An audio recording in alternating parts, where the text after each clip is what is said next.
네, 여러분 안녕하세요. 오늘은 건강인문학 여섯 번째 시간입니다.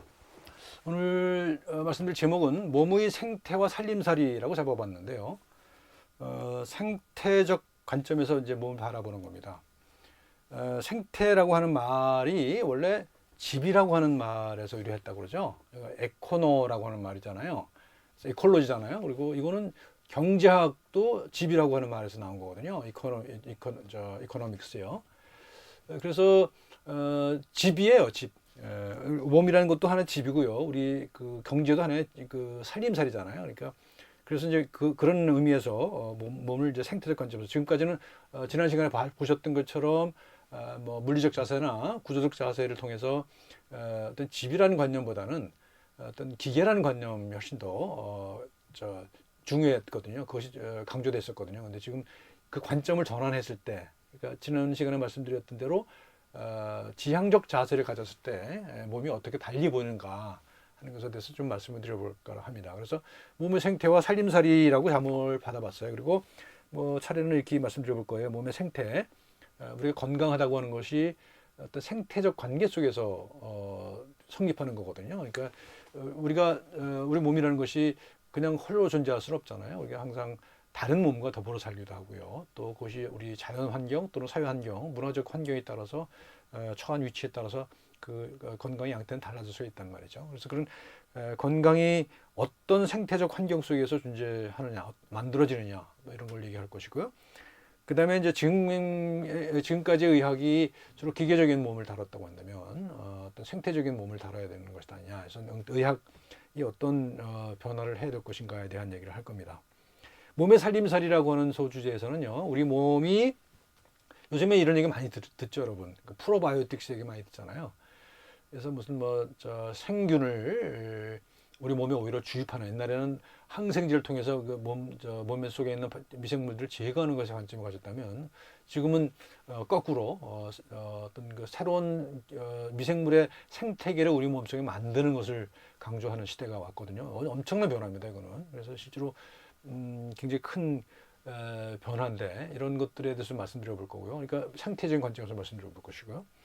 또 한 가지 우리 몸뿐만 아니라 우리 몸들이 모여서 살아가는 우리 사회에서는 특히 이제 건강 불평등이라는 문제가 굉장히 심각한 문제로 대두되고 있습니다. 전 세계적으로 그래요.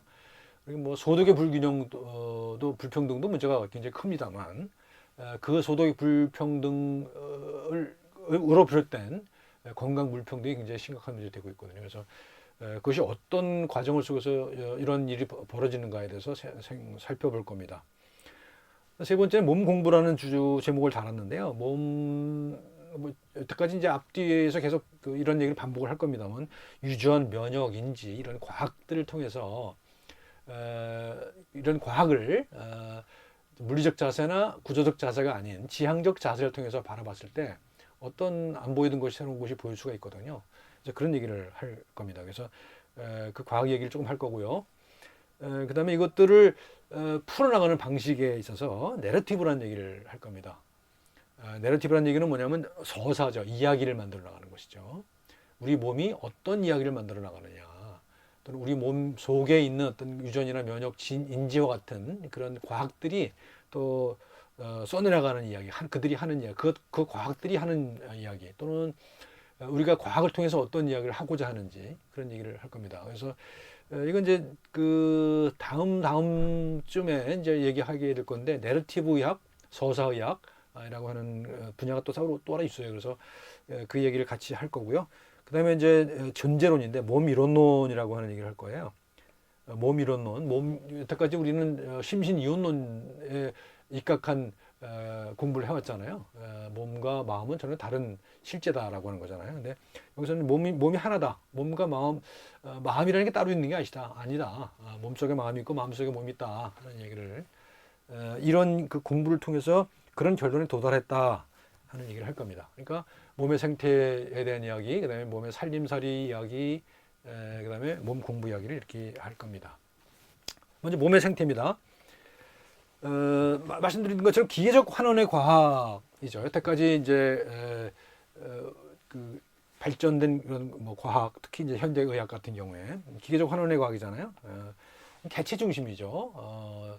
구성 단위, 세포면 세포, 뭐 조직이면 조직, 기관, 뭐 이렇게 해서 그 단위를 중심으로 해서 메커니즘을 연구하죠. 그래서 어떻게 뭐 분자가 어떤 과정을 통해서 어떤 변화를 과정을 거쳐서 어떤 효과가 나타난다 뭐 이런 거잖아요. 그래서 기계적 환원의 과학이고요. 이게 지금까지 과학의 이제 주류 자세라고 볼 수가 있죠. 최근에는 복잡계라고 하는 얘기를 많이 들어볼 수 있잖아요. 뭐 카오스 이론 조금 다르긴 합니다만 어떤 복잡계 과학, 복잡 이론에 대한 얘기를 많이 듣죠. 흔히 많이 하는 얘기가 이제 뭐 북경에서 나비가 날개를 그 퍼득이면은 뭐 어디 딴 데 가서 뭐 태풍이 일어난다 이런 얘기를 하잖아요. 근데 그게 이제 초기 조건에 이제 민감성 뭐 이런 얘기를 하는데 이것도 사실은 과학일 수 있는 거거든요. 수학으로 설명 많이 하잖아요. 그래서 그렇지만 위에서 보는 개체 중심의 메커니즘에서는 볼 수 없는 비선형성이 보여요. 그러니까 위에 거는 선형성이죠. 개체 중심의 메커니즘 선형적 인과관계를 보입니다. 그러니까 어떤 A라는 자극이 가해지면 B라는 결과가 나타난다라고 하는 것은 불변의 사실로 나와 있단 말이죠. 하지만 이 복잡계 과학에서는 반드시 그렇게 선형적인 인과관계가 아니라 복잡한 여러 가지 요소들이 관계된다라고 하는 얘기를 합니다.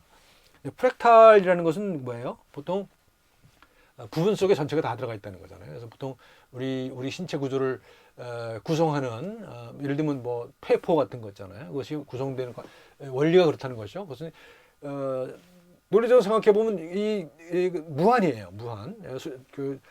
최소 단위 속에 그 안에 전체가 들어가 있잖아요. 전체 속에 무한이 돼 있잖아요. 그러니까 계속 나눌 수 있다고 한다면 그는 그 길이는 무한이 되는 거거든요. 그러니까 논리적으로는 좀 문제가 있는 거지만 어쨌든 그런 프랙탈 구조가 가장 효율적인 구조라고 하는 거죠. 그래서 이게 이제 복잡성의 과학이고요. 또 한 가지 중요한 것은 자기 조직화라는 거예요. 자기가 스스로 조직해 나가요. 그렇잖아요. 우리 눈송이를 보게 되면은 육각형 모양이지만 다도 모양은 다르잖아요.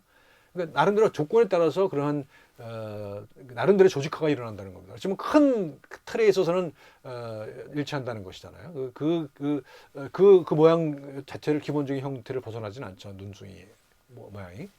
그래서 복잡성의 과학은 제한된 복잡성이다 이렇게 얘기를 합니다. 그러니까 아주 복잡하긴 하지만 그것이 뭐 무한하게 제멋대로인 것은 아니다라는 겁니다.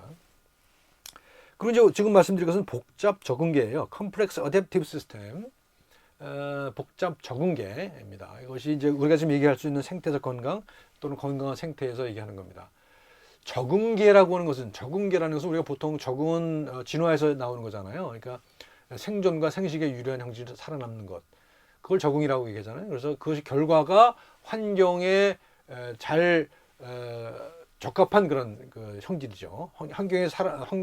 주어진 환경 속에서 살아남아서 후손을 많이 남기는 것. 그것이 이제 적응이잖아요. 근데 이제 여기는 복잡 적응이에요. 그러니까 단순한 그런 논리가 적용되는 것이 아니라 복잡한 그런 적응계가 일어난다. 예를 들면 몸 안에서 어떤 뭐 세포들이 어떤 기능을 발휘한다고 할 때 그 기능을 발휘하는 과정도 아주 복잡한 적응의 과정 속에서 일어난다고 하는 얘기를 하는 겁니다. 그래서 이런 것들을 생태의학으로 얘기를 하고자 합니다. 이 그림을 보시게 되면 제가 여기서 따온 예술 작품인데요. 몸속에 이런 자연이 들어와 있잖아요. 몸속에 자연이 들어와 있는 것으로 상상을 할 수 있다는 것이죠. 근데 제가 여기에 넣어놓지는 않았습니다만 동아시아 전통의학 그 중에서 도교의학에 보면 이런 비슷한 그림이 있습니다. 그래서 몸을 그려놓고 그 안에서 뭐 밭 깔고 씨 뿌리고 수수하고 이런 그림을 그려놨어요. 그러니까 우리 몸속에서 그런 경제 활동을 한다는 그런 상상이 들어가 있는 것이죠. 그래서 고대 동아시아에도 있었고 또 지금은 이제 서양에서도 이런 방식으로 표상을 하고 있다. 그래서 이것이 몸의 생태에 대한 새로운 생각들이다 하는 겁니다. 보통 생태학 그러면 이제 이렇게 나눌 수가 있어요. 개체 생태학, 생태계 생태학, 진화 생태학 이렇게 나눌 수 있거든요. 이제 개체 생태학이라는 것은 환경에 따른 생리적 변화예요. 그러니까 내가 예를 들면 뭐 어떤 게 있을까요? 내가 뭐 운동을 많이 했으면 운동한 것을 적응하기 위해서 심장이 빨리 뛰잖아요. 뭐 이런 거. 또는 날씨가 더울 때는 땀을 흘려서 그 체온을 낮춘다든가 이런 것이 이제 환경에 따른 생리적 변화를 일으키는 그런 것이고요. 이건 그냥 앞에서 말씀드린 자세로 치면 물리적 자세에 해당한다고 볼 수가 있어요. 그러니까 객체를 중심으로 하고 환경은 그냥 환경은 떨어져 있는 건데 그것이 영향을 주고받는 그런 거라고 볼 수가 있습니다. 생태계 생태학은 다양한 수준들을 상정을 하죠. 개체 생태학에서는 나라고 하는 개체와 환경과의 관계만을 얘기한다면 생태계 생태학은 종, 인간이라는 종, 그다음에 같이 사는 다른 생물 종들과의 관계, 또 그것은 어떤 사회적 환경 또는 자연적 환경, 뭐 기온, 기후, 뭐 기압, 뭐 이런 여러 가지가 수 있잖아요. 그런 것들이 균형을 이루는 호메오스타시스라고 그러죠. 호메오스타시스, 항상성이라고 그러죠. 항상성을 찾아가는 그런 거를 연구하는 것이 생태계 생태학이라고 볼 수가 있습니다. 그러니까 여기도 일종의 이제 구조적 자세가 적용되는 거라고 볼 수가 있죠. 앞에서 얘기한 자세로 분류를 한다면. 근데 진화 생태학이라는 것은 정해져 있는 구조가 있질 않아요. 속에는 구조가 정해져 있지 않습니다. 구조 자체가 변화해 나가는 거죠.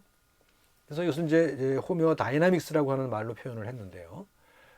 여기 이 속에는 단순한 평형 관계가 아닌 거죠. 그래서 인과관계도 선형적인 인과관계가 적용되는 것이 아니라 비선형적인 인과관계가 적용되고 복잡계인 것이고요. 또 지향적 자세가 적용될 수 있다. 그러니까 생존을 하고자 하는, 존재를 지속하고자 하는 그런 경향이 있다고 말씀드렸잖아요, 지난번에. 그래서 그것이 이제 코나투스라는 말도 했잖아요. 그래서 뭐 스피노자 철학에서 근데 그건 존재 지속이라고 하는 지향성을 가지고 있다는 겁니다. 모든 생명체는 그렇잖아요, 그렇죠? 모든 생명체는 존재하고자 하지 죽으려고 하진 않아요. 물론 인간 종만은 자살이라는 걸 하지만 그건 아주 특이한 경우고요. 그런 지향적 자세를 가진다는 겁니다. 자, 건강 얘기가 계속 반복되는데 건강 얘기를 다시 한번 또 해봅시다.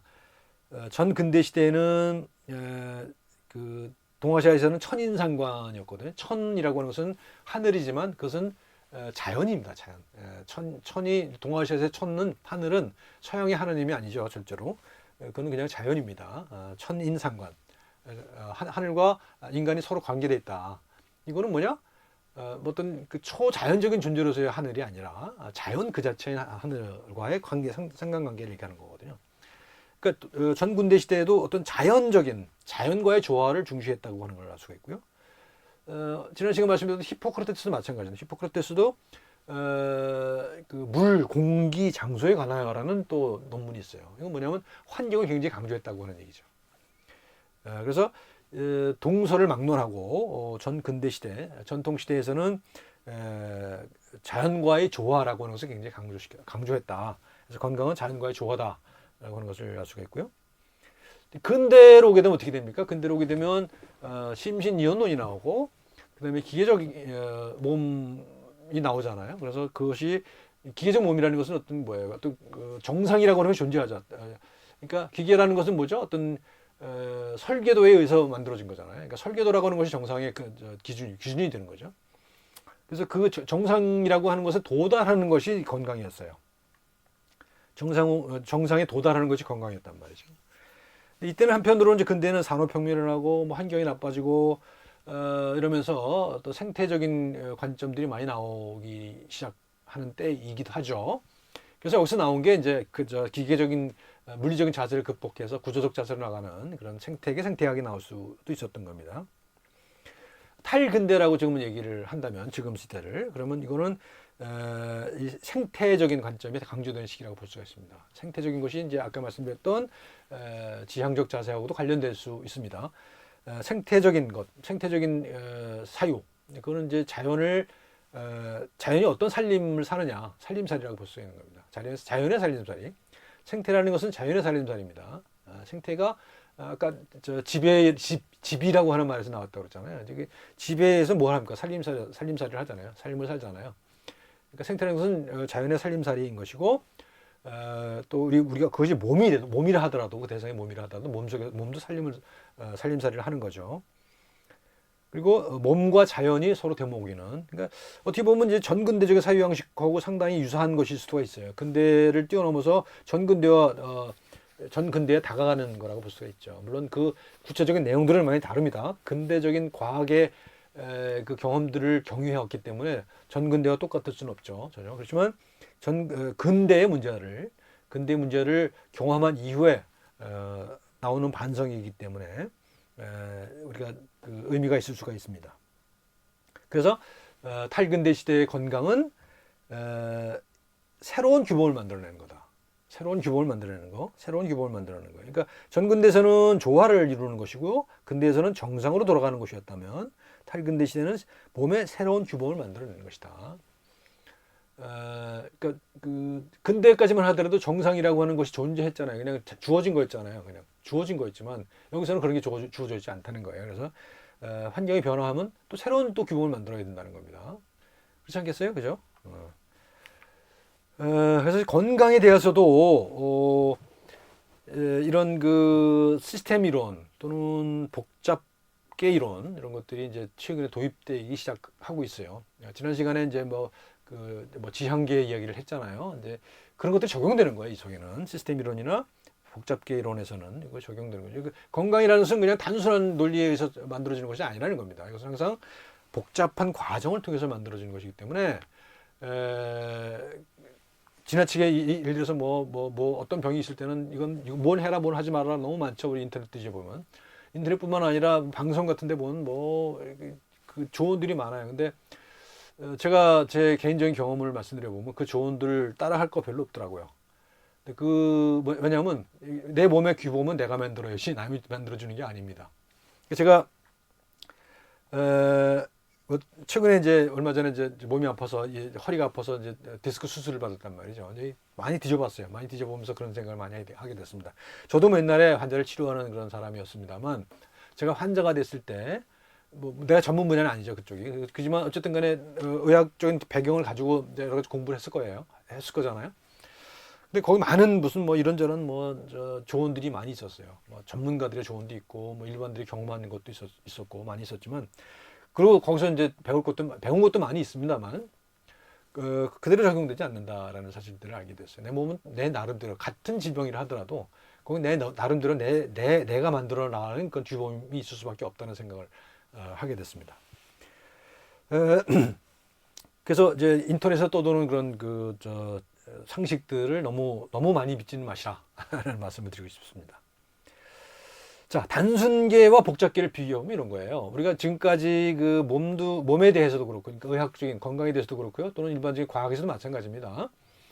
그런 과학이 지금 의미 없다는 얘기 절대 아닙니다. 지금 하고 있는 과학은 굉장히 여전히 중요합니다. 앞으로도 계속 굉장히 중요할 거예요. 하지만 그 과학적 연구 성과들을 해석하는 새로운 방식을 고안할 필요는 있다는 생각을 합니다. 단순계였어요, 여태까지는요. 그래서 단순한 과학적 세계관에서는 직선적이었어요. 그죠? 직선적이었고, 복잡계에서는 비선형이에요. 직선적이지 않아요. 그리고 과학적 세계관에서는 그 인풋이 작으면 결과도 작아요. 하지만 복잡계에서는 인풋이 작아도 결과는 굉장히 크게 다를 수 있다 하는 거죠. 그러니까 예측하기 쉽지 않다는 게 이제 복잡계의 특징이고요. 그다음에 이제 이것이 단순계에서는 그 어디티브는 계속 더해지는 거죠. 효과가 있으면 그건 계속 더해지는 거예요. 그래서 어큐뮬티브라고 얘기하기도 하고 하지만 복잡계에서는 멀티플리커티브, 그러니까 여러 가지 요인들이 복잡한 관계 속에서 그것이 증폭되기도 한다는 이야기죠. 그다음에 이제 단순계에서는 단순한 규칙이 단순한 결과를 이야기한다면 복잡계에서는 단순한 규칙으로도 복잡한 결과가 나올 수 있다는 거고요. 그다음에 단순계는 안정되어 있지만 복잡계는 안정되어 있지 않다. 불안정이다. 그러니까 불안정이라는 것이 부정적인 요인도 있지만 또 새로움을 만들어낼 수 있다고 하는 그런 긍정적인 요소도 있는 것이죠. 그리고 단순계는 프레디터블 예측 가능하지만 복잡계가 예측 불가능하진 않아요. 복잡계가 불가능하진 않지만 굉장히 어렵다. 예측하기가 굉장히 어렵다. 단순계는 양적인 데이터로 주로 되어 있지만 복잡계에서는 양적이면서 동시에 질적인 그런 거라는 겁니다. 통계적으로 보면 단순계는 정규분포를 이루지만 복잡계는 그렇지 않다는 겁니다. 자, 복잡계와 복합계를 구분해 볼 필요가 있습니다. 굉장히 복잡한 거지만 예측이 충분히 가능한 것들도 있잖아요. 예를 들면 여기 보면 비행기가 그렇습니다. 비행기는 아주 복잡한 여러 가지 기계적 장치들로 구성이 되어 있잖아요. 그렇지만 복잡하지만 그것은 뭔가 해결할 가능성이 있는 거예요. 문제가 생기면 해결 가능성이 있는 거예요. 그래서 그것은 매뉴얼이 있을 수가 있어요. 그러니까 정비 매뉴얼 있잖아요. 비행기 정비 매뉴얼 있잖아요. 아주 복잡하죠. 아주 복잡하지만 또 어떤 한 가지가 망가졌을 때 그것을 대응할 수 있는 그런 어떤 그 대안적인 그런 문제 해결 방식도 이미 내장돼 있죠. 그래서 복잡하지만 예측 불가능하지는 않다라는 거예요. 근데 우리가 생일 파티만 하더라도 생일 파티 속에서 어떤 일이 벌어질지 우리는 예측하기 어렵죠. 그죠? 어떤 친구가 뭐 갑자기 무슨 뭐 문제가 생길지 뭐 배탈이 날지 알 수가 없는 거죠. 그래서 그러고 나서 어떤 한 변화가 일어나면 그다음에 또 어떤 연속적인 일이 벌어질지 알 수가 없는 것이죠. 이게 복잡기라는 겁니다. 그래서 복합기와 복잡기는 다르다. 자, 이 복잡기를 설명하기 위해서 이런 사례를 하나 들었습니다. 여러분들 맥박을 한번 스스로 재보세요. 맥박을 한번 재보시면 아마 잘 관찰해 보시면 참 놀라운 사실들을 발견하게 될지 모릅니다. 아니면은 이제 맥박을 측정할 수 있는 그 기계를 사용해도 좋아요. 예를 들어서 그 헬스센터 가서 트레드밀을 뛰고 이걸 측정을 해보십시오. 그래서 맥박이 어떻게 움직이는지 한번 잘 관찰해 보시라고요. 저도 사실은 처음에 깜짝 놀랐었어요. 막 운동을 했는데 맥박이 운동을 하면 맥박이 올라가야 될 거 아니에요. 근데 보니까 내가 운동하는 것과 맥박이 올라가는 것과 좀 다른 리듬을 갖더라고요. 그리고 일정하지가 않아요. 그러니까 좀 굉장히 불규칙한 그런 과정을 걷더라고요. 이게 이제 그걸 표현해주고 있는 거거든요. 이게 이제 일반적으로 이제 맥박의 변화 과정을 보여주고 있는 거예요. 근데 보면 굉장히 불규칙한 것처럼 보이죠. 불규칙하지만 또 어떤 일정한 그 추세는 또 여전히 보여요. 그죠? 이게 건강한 맥박입니다. 이 건강한 맥박인데 이 밑에 이 왼쪽의 것을 보시게 되면 이거 뭐예요? 이렇게 변화가 별로 없어요. 그죠? 밋밋해요. 이게 이제 심장병 걸린 사람의 맥박이라는 거예요. 오른쪽 건 마찬가지. 오른쪽 건 너무 불규칙하죠. 너무 변화가 심하죠. 이거는 너무 변화가 심해요. 이거는 변화가 너무 없어서 그렇고, 이건 너무 변화가 많아서 그렇고. 근데 이것이 이제 원래 이제 위의 것이 건강한 심장의 맥박 변화 과정이라는 것이죠. 그건 뭐냐? 복잡성이 있는 거죠. 복잡성이 있다고 하는 얘기는 뭐냐면 여러 가지 변이들을 내 안에 가지고 있는 거예요. 마치 뭐가 같냐면 진화랑 비슷해요. 내가 어떤 흔치 않은 환경에 적응하려면 그래서 살아남으려면 개체들이 많은 개체들이 다양한 변이를 가지고 있어야 되잖아요. 그래서 그 중에서 지금 변화된 환경에 적응하는 놈이 하나 있어야 돼요. 그래야 그 형질이 살아남는 게 진화잖아요. 마찬가지로 여기서도 많은 변이를 가지고 있으면서 그것이 주어진 환경에 따라서 어떤 것이 적응을 해야 된다 하는 그런 것이 나타난다는 것이죠. 그래서 이렇게 불규칙한 것처럼 움직이고 있어야 그것이 실질적으로 어떤 갑자기 주어진 상황에 적응할 수 있다라고 하는 얘기입니다. 이거는 이제 내가 어떤 몸이 아플 때 이것을 어떻게 그 문제를 해결해 나가느냐는 것에 대해서 아주 복잡한 관계를 그려놓은 거예요. 이 책에서. 근데 지금 다 설명할 수는 없죠. 물론 이렇게 복잡하다는 거예요. 단순한 직선적 인과관계라는 건 이 세상에 없다는 것이죠. 내가 어떤 질병을 치료하고자 할 때도 뭐 단순하게 예를 들어서 내가 암이 걸렸는데 그러면 수술만 하면 끝나냐? 안 끝나는 거 알잖아요. 무슨 항암 치료를 하면 무조건 낫느냐? 뭐 그것도 아니란 말이죠. 여러 가지 복잡한, 물론 그 치료율이 많이 좋아지긴 했습니다만 그 방향이 예전보다는 좀 확실해졌습니다만 여전히 불확정적인 것들이 많이 있다는 것이죠.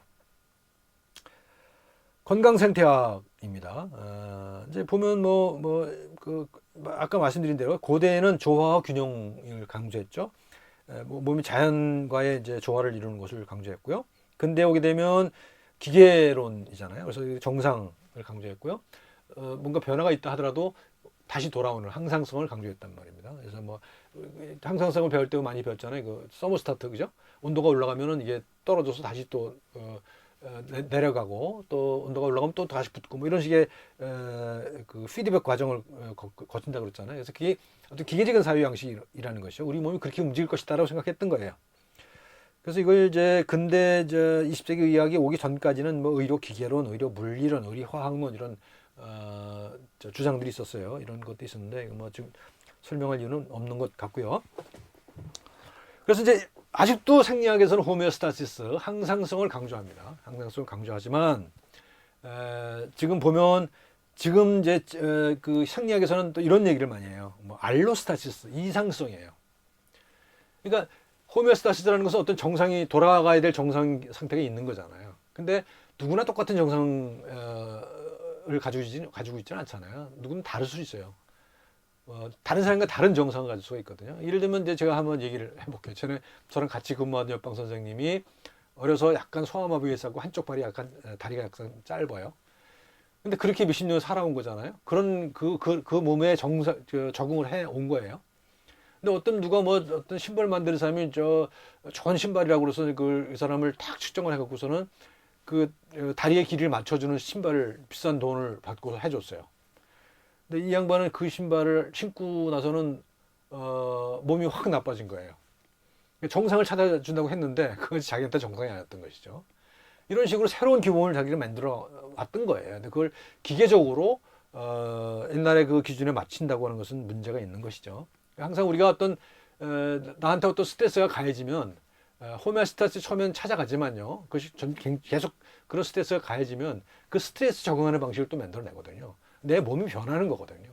그걸 이제 알로스타시스라고 해요. 이상성이라고 해요. 그래서 그것이 그런 스트레스가 너무 지나치게 반복적으로 만성적으로 가해지면 우리 몸이 망가지기도 하죠. 하지만 그것이 강도가 지나치게 크지 않을 경우에는 내 몸이 어떤 새로운 규범을 찾아가는 거예요. 예를 들면 내가 막 운동을 많이 해서 근육을 키웠다 그러면 그죠? 근육이 평균치보다 많았다 치면 그건 좋은 겁니까 나쁜 겁니까? 알 수 없는 거죠. 그런 겁니다. 그래서 이상성, 이게 호메오스타시스라고 하는 것을 정상적인 상태로 되돌아가는 것을 의미하는 것이 아니라 내가 어떤 새로운 규범을 창조하고 그 규범에 따라 살았을 때 새로운 규정을 또 만들어 나갈 수 있는 것이거든요. 그래서 그것은 이제 보통 항동성이라고 얘기해요. 항상 변하는 거다라고 하는 얘기를 합니다. 여기 이 그림 인터넷에서 찾은 그림인데요. 예를 들면 우리 산에 가면은 산에 가면 소나무 많이 보시잖아요. 근데 소나무를 보시게 되면 그 소나무들이 참 기계에 묘묘하게 꼬인 것들을 많이 보시잖아요. 그죠? 확 뭐 이렇게 휜 것도 많고 그렇습니다. 그것이 왜 그럴까 하는 생각을 해보자는 거예요. 우리는 보통 이렇게 똑바로 쓴 것만을 정상으로 생각하고 그렇지만 걔는 나름대로 어떤 이유 때문에 그렇게 휘었을 거라는 것이죠. 이 그림에서 그런 얘기를 하고 있습니다. 자, 생태의학, 이제 의학에서 이제 이런 얘기를 해봅시다. 우리가 전 시간에 의학을 자연의학, 인문의학, 사회의학으로 나눴습니다만 자연의학에 관련된 것만 나눠보면 이렇게 나눌 수가 있어요. 일반적인 자연의학, 고대에 소박한 자연주가 있을 수가 있고요. 그다음에 근현대에는 기계적 환원주의에 의한 자연을 기계적 환원주로 봤기 때문에 그런 것이죠. 그래서 그것을 이제 우리는 생물의학이라고 얘기를 했고요. 기계적 환원주의에 의한 것. 그다음에 미래, 현재와 또 미래는 다양한 것들이 연결되어 있는 그런 것들을 생각을 하게 될 거예요. 그래서 생태의학이에요. 에코메디신. 내 몸속에 있는 어떤 분자, 세포, 이런 것들도 이제 생태적인 관계를 가지고 있는 것이고요. 또 그것이 내 몸 바깥에서도 다른 몸들과 또는 다른 종의 생명체와 또는 나를 둘러싸고 있는 자연환경 또는 사회환경, 문화적인 환경에 따라서 또 연결되어 있는 그런 양상이 다를 수가 있다는 것이죠. 그래서 고대는 소박한 자연주의를, 근대는 기계적 환원주의를, 미래는 다층적 연결주의라고 좀 표현했어요. 다양한 그 층위에서 연결하게 되는 것이죠. 그것이 기계적인 그런 그 유계가 아니라 유기적인 유계를 가지고 있다라고 하는 얘기입니다. 그래서 고대는 조화와 균형, 유크라시아라고 해요. 조화와 균형이 강조되었던 시대였다고 한다면 근현대는 호메오스타시스 상상성이죠. 그리고 일시적인 자극이 가지면 일시적인 스트레스가 가지면 알로스타시스라고 하는 현상이 일어나죠. 미래는 호메오 다이나믹스라고 얘기를 했고, 그러니까 항상 변한다는 거죠. 항상 변한다는 것이고, 살로스 데니시스라고 하는 말을 했는데, 이건 뭐냐면 건강 생성이라는 거예요. 건강을 지금까지는 어떤 기준을 정해서 거기에 도달하는 것을 의미했다고 한다면, 살로스 데니시스라는 것은 건강은 어떻게 도달해야 될 일정한 목표가 아니라 끊임없이 스스로 생성해내는 것이다. 라는 겁니다. 그래서 살루트라고 하는 것이 건강이죠. 제네시스는 만들어낸다는 겁니다. 그래서 건강은 만들어내는 것이다. 남이 만들어 놓은 상태에 도달하는 것이 건강이 아니라 스스로 만들어 나가는 것이다 라는 것이 이제 살루트전에 있었습니다.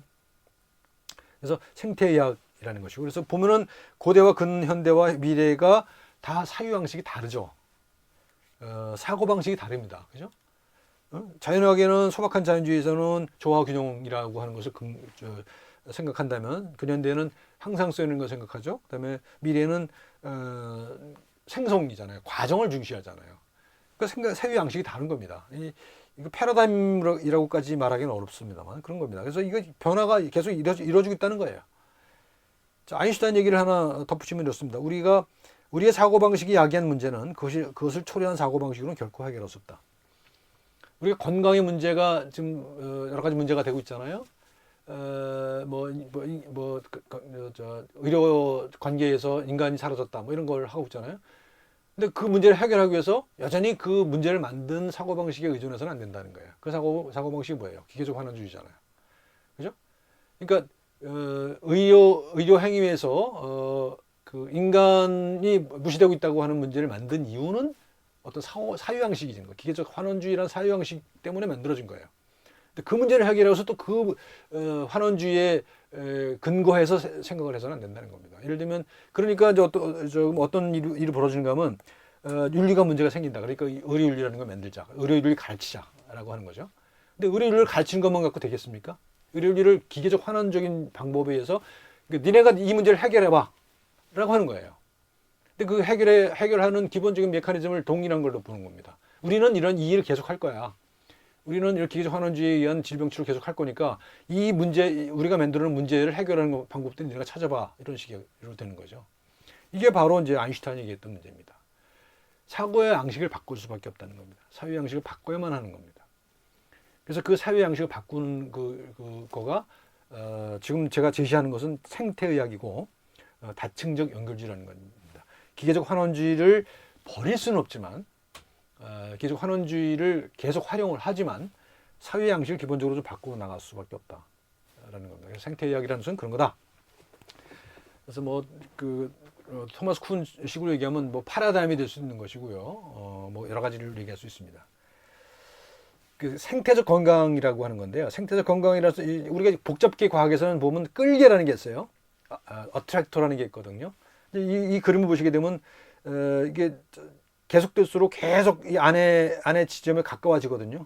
요 점에 가까워지거든요. 그런데 요 점에 완전히 실험되진 않아요. 계속 가까워지지만 그 주위를 맴돈다는 거죠. 이 끌기라는 것이 다양한 것이 있다고 그래요. 저도 잘 구체적으로 공부해 보지는 않았습니다. 어쨌든 복잡계 과학이라는 것은 그런 거거든요. 끌개라는 게 있다는 거예요. 건강이라는 게 그런 거라는 거예요. 그러니까 완벽히 정해져 있는 것이 아니라 끊임없이 가까이 가고자 하는 거죠. 그래서 그것이 역동적 끌개다라고 하는 겁니다. 건강은 일종의 역동적 끌개다. 자기 스스로를 치유하는 유기체가 스스로 돌아가고자 하는 전형적이고 자연적인 상태다.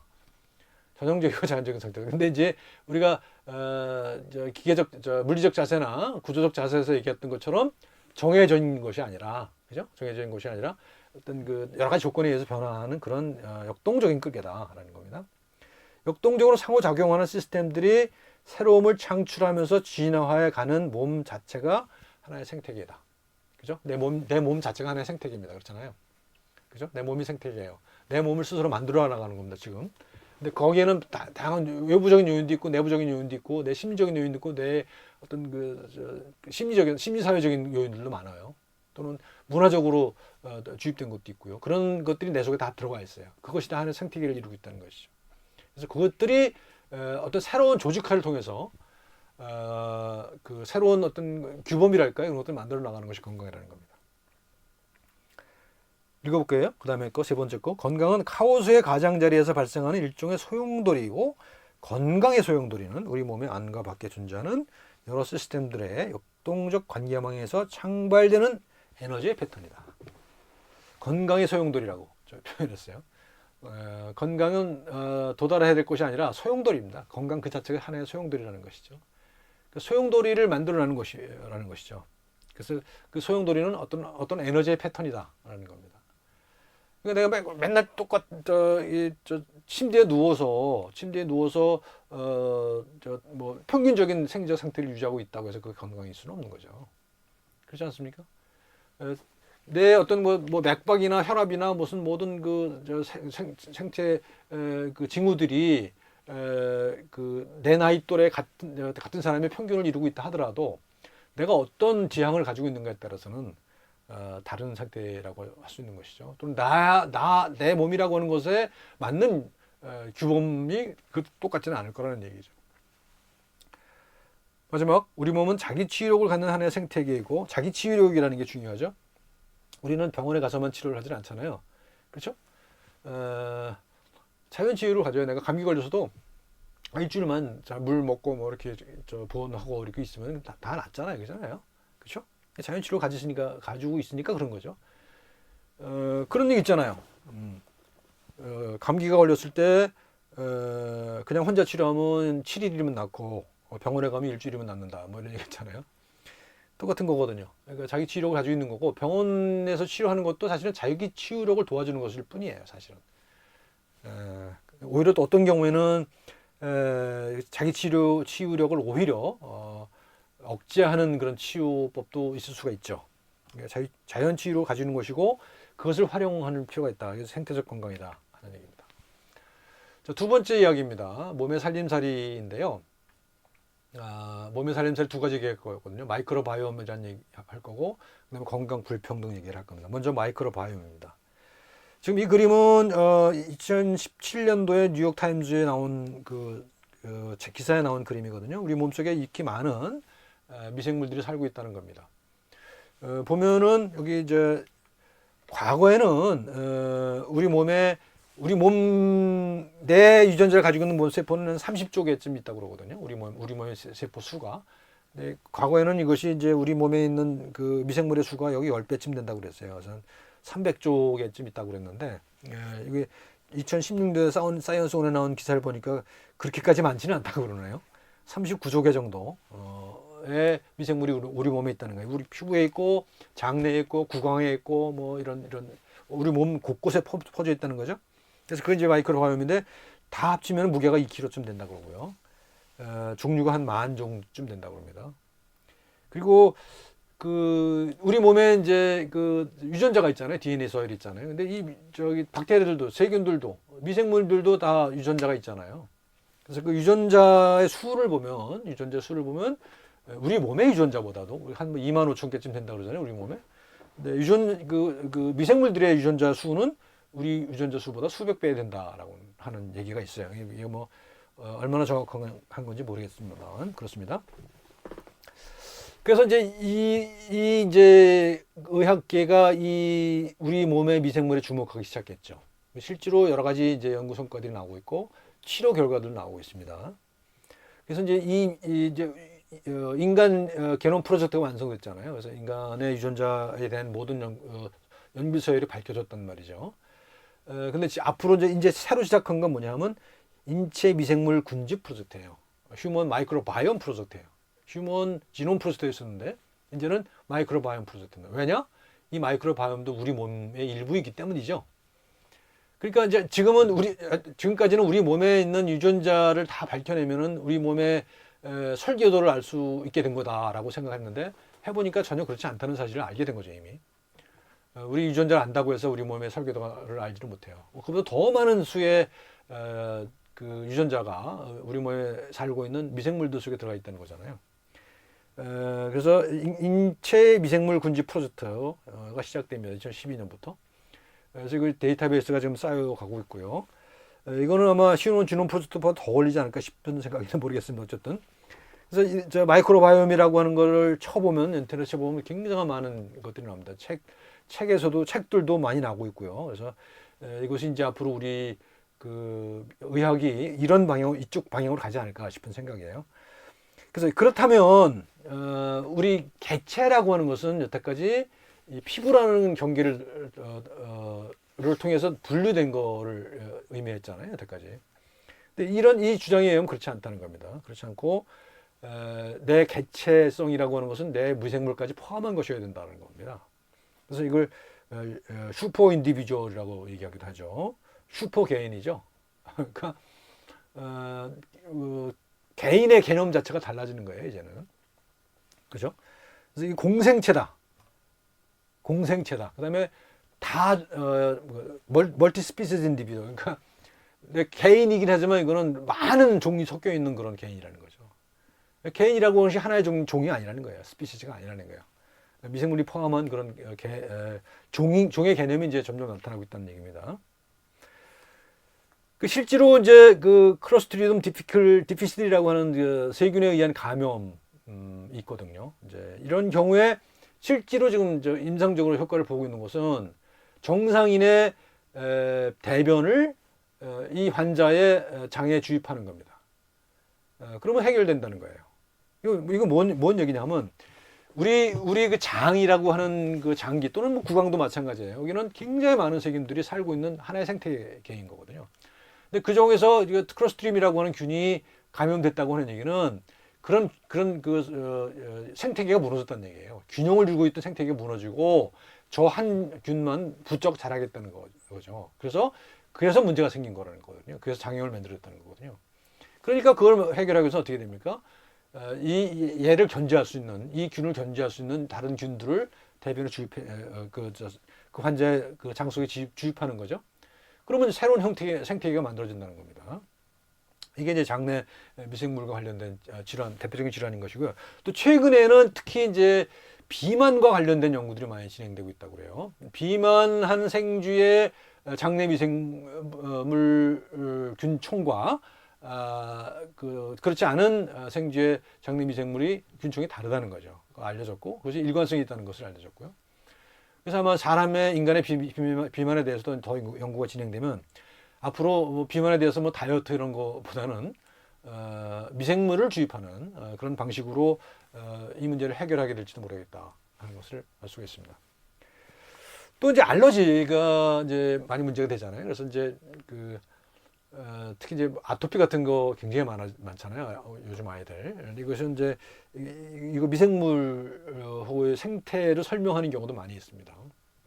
아직 명확한 건 아니지만 그런 설명 방식이 상당히 유력하다라고 하는 것은 이제 인정되고 있습니다. 많은 정신질환들, 조현병, ADHD, 강박증, 자폐증 이런 것들도 미생물과 관계되어 있을 것이라고 하는 가설들이 제시되고 있고 증거들이 쌓여가고 있습니다. 그러니까 장내 미생물 굉장히 중요한 거거든요. 이제 유튜브에 영상을 하나 제가 소개를 해드립니다. 이거를 한번 보고 오시면 좋을 것 같습니다. 이제 물론 영어지만 자막이 있으니까 영어 한번 보십시오. 그래서 브레인 관계된 것과 브레인 뇌 기능하고 우리 미생물하고 어떻게 관계가 있는지를 이제 설명해주고 있습니다. 그다음에 제가 치과에서 출신이니까 충치에 대해서 얘기를 한번 해볼게요. 제가 학교 다닐 때, 치과대학 다닐 때 충치균 그러면 뭐 락토바실러스 이렇게 배웠어요. 근데 이제 졸업할 때쯤 되니까 이게 또 뭐 은근히 스트랩토코커스 뮤탄스 뭐 이렇게 바뀌었어요. 충치균이라는 것을 창종을 했던 겁니다. 근데 왜 그럼 충치균이냐? 설명을 제대로 한 것 같지가 않아요. 그래서 그러면 락토바실러스 또는 스트랩토코커스 뮤탄스만 다 없애버리면 충치가 안 생기느냐? 그것도 아니거든요. 그러면 그거 왜 충치균이라고 부르냐? 제가 의문을 가졌어요. 의문을 가졌었는데 제가 이제 치과를 떠나고 나서 이제 결국은 이제 지금은 내부인이 아니고 외부 사람이 생이니까 지금 이제 알게 된 또는 지금 제가 가지고 있는 어떤 생각은 뭔가 하면 아까 아인슈타인이 얘기했다시피 이 문제를 만든 사유양식 속에 갇혀있기 때문에 그것을 충치균이라고 불렀던 거 아닌가 그런 생각을 합니다. 이 얘기인즉슨 뭐냐 하면 충치를 만드는 거는 어떤 균이 아니라 어떤 한 가지 두 가지 균이 아니라 구강 내에 존재하고 있는 미생물 전체라는 겁니다. 그걸 생태계라는 거예요. 생태계 전체가 문제라는 겁니다. 생태계 전체가 문제이기 때문에 문제가 충치 또는 뭐 치주병이라든지 이런 구강병을 만드는 것이라고 하는 생각을 저는 해요. 그래서 그런 쪽으로 연구가 돼야 되는데 지금까지는 그런 쪽의 연구가 별로 안 돼 있는 것 같습니다. 그래서 많은 얘기를 하죠. 생태소 설명을 할 때 바이오필름이라는 얘기를 많이 합니다. 과거에는 산을 분비하는 세균 또는 치아 표면에 많이 잘 들러붙어 있는 세균 이걸 단일 그 종 또는 뭐 몇 가지 종을 설명을 하려고 그랬었어요. 근데 결국 거의 설명을 못했거든요. 이게 좀 단일 충치균은 없어요. 지금까지 결론이 그래요. 그래서 결국 뭐냐 생태소 설명을 해야 되는데 그거는 바이오필름이라고 하는 거 설명해야 된다. 바이오필름이라는 게 뭐냐? 어떤 그 치아 표면이나 어떤 모였을 때 그것이 어떤 다양한 그 세균들이 이루고 있는 생태계, 그것이 바로 바이오필름인 것이죠. 그래서 이렇게 설명을 해야만 된다. 지금 이 왼쪽 그림을 보게 되면 뭐 그런 식의 설명이에요. 그래서 이 필름이 덮고 있기 때문에 우리가 뭐 항생제를 처방을 해도 균들이 끄떡 없는 것이고, 또 항생제를 처방해서 특정 균을 죽인다고 해도 다른 새로운 또 생태적 균형을 이룬다는 거예요. 걔네들 안에서. 그러니까 우리가 상대해야 될 미생물은 어떤 원인균이 아니라 이것들이 집합으로 묶여 있는 그런 어떤 생태적인 바이오필름 전체가 되어야 된다는 겁니다. 이게 이제 경우에 따라서는 그런 얘기를 하기도 해요. 어떤 이것이 안 좋은 그 세균들의 민주주의를 이룬다 뭐 이런 얘기도 합니다. 뭐 그런 얘기도 하는데 어쨌든 그것까지 설명하기는 좀 어렵고요. 그다음에 이건 지금 이제 충치를 설명하는 여러 가지 방식이거든요. 지금 안에 파란색은 뭡니까? 생물학적 요인이에요. 치아 자체, 그다음에 뭐 세균들, 그다음에 뭐 먹는 음식 이런 것들을 의미하는 것이고, 그다음에 그 노란색은 그것을 둘러싸고 있는 이제 구강 내 환경, 뭐 침도 있고요. 그다음에 뭐 그걸 가지고 있는 뭐 단백질도 있고요. 그다음에 무슨 뭐 산도 뭐 이런 거 있고요. 뭐 추인검을 씹었다, 뭐 그다음에 불소를 도포했다, 뭐 이런 것들이 있는 거고요. 뭐 설탕을 먹었다 이런 게 있는 것이고요. 빨간색은 사회적 요인입니다. 내가 또 얼마만큼 교육을 받았는가, 또는 수입이 얼마인가, 그다음에 내 치과 보험이 얼마나 잘 되는가, 내 지식 기반이 얼마나 있는가, 내 태도가 어떤가, 뭐 이런 것들이 포함되어 있는 거죠. 그래서 이렇게 둘러싸고 있는 거예요. 그래서 결국은 단일한 원인을 찾을 수 없다 하는 것이 일반적인 얘기고요. 그런 겁니다. 그래서 이만큼 복잡하다. 사실은 그 충치라고 하는 병이 인류가 존재한 이후로부터 계속 존재할 것, 지금까지 우리 그 조상들의 그 유골들을 보게 되면 충치가 초기 인류부터 있어 왔거든요. 물론 이제 그게 이제 뭐 여러 가지 요인에 따라서 뭐 많아지기도 하고 적어지기도 하고 그러기도 합니다만, 지금도 그래요. 지금도 엄청나게 많아졌다가 지금 우리가 줄어들고 있는 상황이죠. 정확하게 뭐 때문에 왜 그렇게 줄어들고 늘어나는지에 대해서는 여러 가지 설이 있습니다만, 제가 느끼기에는 아직까지 명확한 설명을 하고 있는 것 같지는 않아요. 근데 그 이유가 뭐냐 하면 너무나 요인들이 다양하기 때문에, 다양하고 복잡하기 때문이라는 겁니다. 그래서 이 몸이라고 하는 생태계가 이렇게 복잡하다는 겁니다. 그래서 그 마이크로바이옴이라는 거 설명을 했는데요. 그런 거고요. 근데 두 번째, 몸의 살림살 두 번째는 건강 불평등의 얘기를 할 겁니다. 이제 이런 식으로 순서를 얘기를 할 건데요. 건강 불평등의 증거들을 볼 거고요. 건강이 역사적으로 어떻게 변해왔는가, 불평등의 기원, 뭐 이런 식으로 해서 충치 경우도 또 설명해 보겠습니다. 이제 몇 년 전에 이제 지금도 많이 이제 논의가 되고 있습니다만, 건강 불평등이라는 것이 큰 사회적 이슈가 된 적이 있었습니다. 누구는 건강하고 누구는, 근데 그거 건강 불건강 질병이라고 하는 그 부담이 특정 계층에 몰려 있다는 거예요. 근데 그게 주로 저소득층에 이게 있다는 것이죠. 그래서 그런 문제가 세계적으로 심각한 문제가 돼서 지금 여기 이제 스피릿 레벨이라고 하는 책이 있는데, 이분이 이 건강 불평등 문제를 아주 오랫동안 연구해온 분이거든요. 그래서 한국에도 이게 번역이 됐어요. 평등이 답이다라고 하는 책으로. 이거 말고도 여러 가지 책이 있습니다. 그러니까 관심이 있는 분들은 건강 불평등에 관련된 여러 가지 그 증거들이 나와 있으니까 좀 보시면 좋을 것 같아요.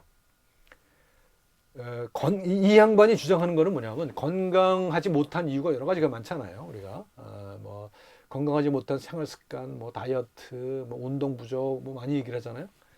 근데 그런 단일 원인들 다 통계적 처리를 해보면요, 가장 크게 영향을 미치는 요인이 있다는 겁니다. 그게 뭐냐 하면 소득 불균형이라는 거예요. 소득이 불균형한 사회가 굉장히 건강은 제일 나쁘다는 겁니다. 소득이 불균형할수록 국민들의 건강 수준이 나쁘다는 거예요. 근데 건강 수준을 뭐 여러 가지로 측정을 해볼 수가 있지만, 가장 손쉽게 할 수 있는 것은 소득 수준이죠. 소득 수준을 갖고 비교를 해보십시다. 지금 이 그래프는 보면 가로축이 이제 소득 개인당 GDP고요. 1인당 GDP고요. 왼쪽은 기대 수명이에요. 기대 기대 수명인데 그러니까 각 나라별로 이제 저 데이터를 보여주고 있는 거죠. 보면은 쭉 그 추세가 보이죠. 이런 식으로 쭉 추세가 보이잖아요, 그죠? 그래서 이렇게 올라가다가 여기 쭉 올라가는 추세가 좀 여기가 이제 1인당 GDP고요. 여기가 기대 수명입니다. 그 나라의 국가별인데 이 추세를 보시게 되면 이런 식으로 쭉 변화하죠. 대체적으로 보면은 $10,000까지는요. 1인당 국민소득이 $10,000까지는 비례합니다. 그렇죠? 소득이 높아질수록 기대 수명도 따라서 높아져요. 그렇죠? 그러니까 이때까지는 소득이 많아야 건강하고 오래 산다는 거죠. 근데 이 이후는 $10,000부터 뭐 $40,000 이상까지는 추세가 약간 올라가긴 해요. 그죠? 전체적으로 뭐 추세가 약간 올라가긴 하지만 그 추세가 굉장히 완만하죠. 그러니까 $10,000까지는 기초적인 그 조건이 필요하다는 겁니다. 물질적 조건이 그 $10,000면 대체적으로 충족이 된다는 얘기를 하는 거죠. 그다음에 그 이후로는 그런 물질적 조건이 건강 수준하고 크게 관계가 되지 않는다는 얘기를 하는 겁니다. 그럼 그건 이해가 되죠, 그죠? 우리가 뭐 $10,000까지는 뭐 먹고 뭐 위생적인 뭐 환경이라든가 이런 것들은 어느 정도 확보하잖아요. 그 이상 더 줄 수는 없는 상태일 수 있잖아요. 우리가 지금 한 $30,000 되잖아요. 예, 그러니까 우리가 $30,000지만 $10,000 수준에서는 이미 그런 기초적인 조건들은 충족이 된단 말이죠. 근데 그 이후는 다른 조건들에 의해서 이 생존 기간이 길어질 수 있다는 건데 그게 뭐냐 하면 그 다른 조건이라는 게 뭐냐 하면 이분이 주장하는 것은 뭐냐면 그게 소득 격차라는 겁니다. 소득 격차래요. 소득 격차. 절대로 소득 수준이 아니라 소득 격차라는 겁니다. 소득 격차가 높은 나라는 소득 1인당 GDP가 높아도 기대 수명이 높지 않다는 거예요. 대표적인 나라가 미국이에요. 미국 보세요. $40,000 넘었죠. 근데 이 수준에 있는 나라 중에서는 굉장히 낮아요. 그리고 이 미국의 그 기대 수명은 한국과 쿠바와 거의 비슷해요. 지금은 아마 지금 우리보다 더 떨어졌을 거예요, 미국은. 근데 어쨌든 간에 비슷하거든요. 쿠바는 $10,000가 안 돼요. 그죠? 쿠바는 $10,000뿐만 아니라 미국이 한 10분의 1밖에 안 된다고 그래요. 그 바로 옆에 붙어 있는 나라잖아요. 되게 못 사는 나라인데 쿠바는 그렇게 소득은 낮지만 평균 수명은 상당히 높단 말이에요. 한국은 한 $30,000 되는데 미국과 비슷한 수준이고요. 미국은 $40,000 훨씬 넘는데도 우리가 비슷하다는 것이죠. 근데 이게 미국은 그만큼 소득 격차가 크다는 거고요. 한국도 물론 크죠. 한국도 물론 크지만 이제 이건 좀 다른 얘기를 할 수가 있을 것 같아요. 쿠바는 못 살지만 소득 수준 낮지만 굉장히 평등한 나라죠. 그리고 기본적으로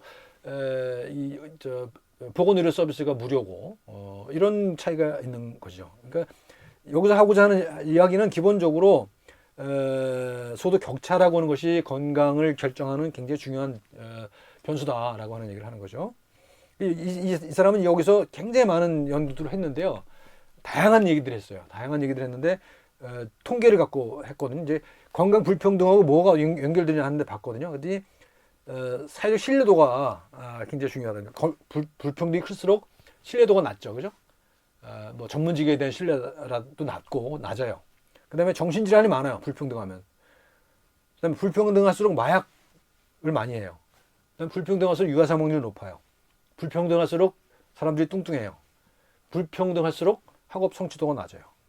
불평등할수록 학업을 중도에 포기하는 경우가 많고 불평등할수록 10대 임신이 많아져요. 불평등할수록 살인이 많습니다.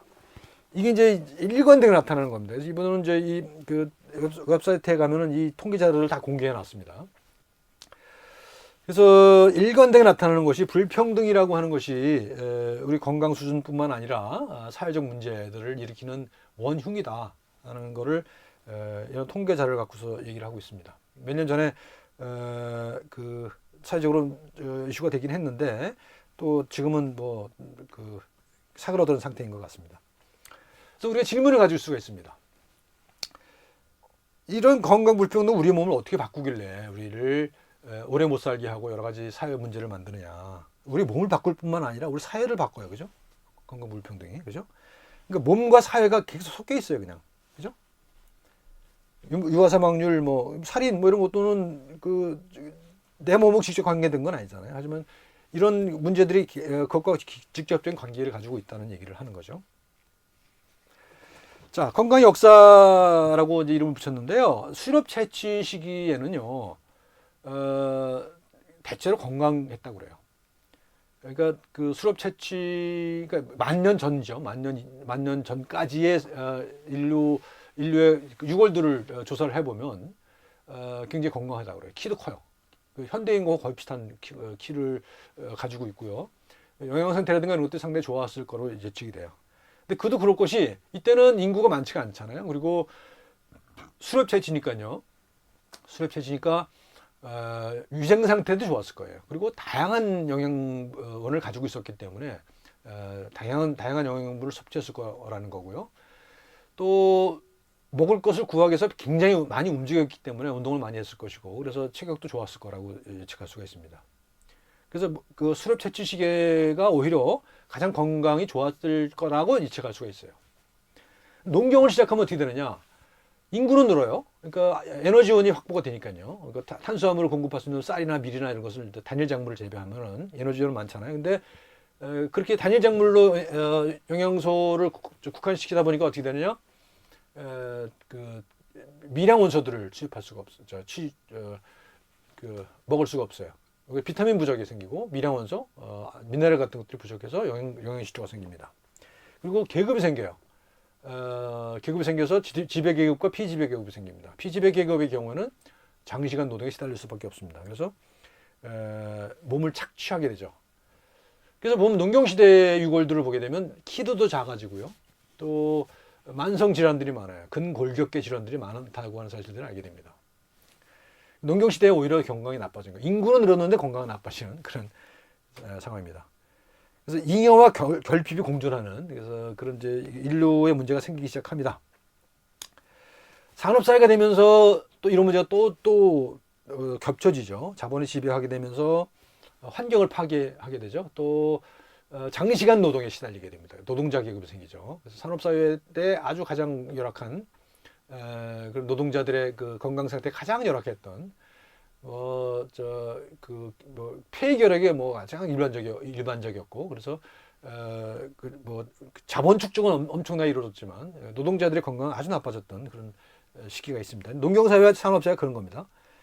후기 산업사회에 오게 되면 좀 이런 문제가 해결되는 기미가 보이죠. 그래서 이제 노동자 건강 문제, 이건 우리나라는 1980년대, 90년대까지만 하더라도 이게 상당히 심각한 문제였고, 지금도 여전히 문제인 경우가 많이 있고, 노동가 되고 있는 무슨 김영균 이런 분들 이제 위험한 작업 이런 것들이 문제가 되고 있잖아요. 그렇지만 그래도 전반적으로 작업장 환경들은 많이 개선된 거는 사실이죠. 그래서 지금은 이제 네트워크나 자본 이런 것들이 여전히 지배하고 있지만, 그래도 산업사회 초기 산업혁명 시대보다는 많이 좋아졌다. 그래서 건강이 많이 좋아지고 있고, 우리 아까 보신 것처럼 우리 평균 수명도 엄청나게 늘어났죠. 이건 이제 고대 시기에, 이건 농경 시대의 유골들이에요. 이거 왼쪽 거는 이집트의 벽화 그림이거든요. 보면은 기아에 시달리는, 그죠? 삐쩍 마른 사람들 보이죠? 이거 그려놨어요. 그리고 보시면 이제 척추인데요. 척추를 보면 다 닳아 없어졌어요. 그러니까 엄청나게 혹사를 당했다는 증거이죠. 그다음에 유아들 시신들이 있는데, 이건 유아 사례가 일반적이었다는 사실들을 알 수 있는 것이고요. 유아 사례가 많이 일반적이었어요, 농경 시대에는. 그리고 이거는 보면은 폭력에 의한 사망이죠. 두개골이 깨져 있습니다. 폭력도 굉장히 일반적이었다는 사실을 알 수가 있어요. 많은 사람들이 현대인들이 폭력이 더 많다고 하는데 그것은 사실이 아니라는 거죠. 나중에 다시 말씀드릴 때가 있을 텐데, 폭력에 관한해서 현대인들은 굉장히 평화적이다 하는 사실을 알 수가 있습니다. 그래서 폭력에 의한 사망은 인구 비율을 보면 어마어마하게 줄어들었다는 것이 이제 학자들의 이야기입니다.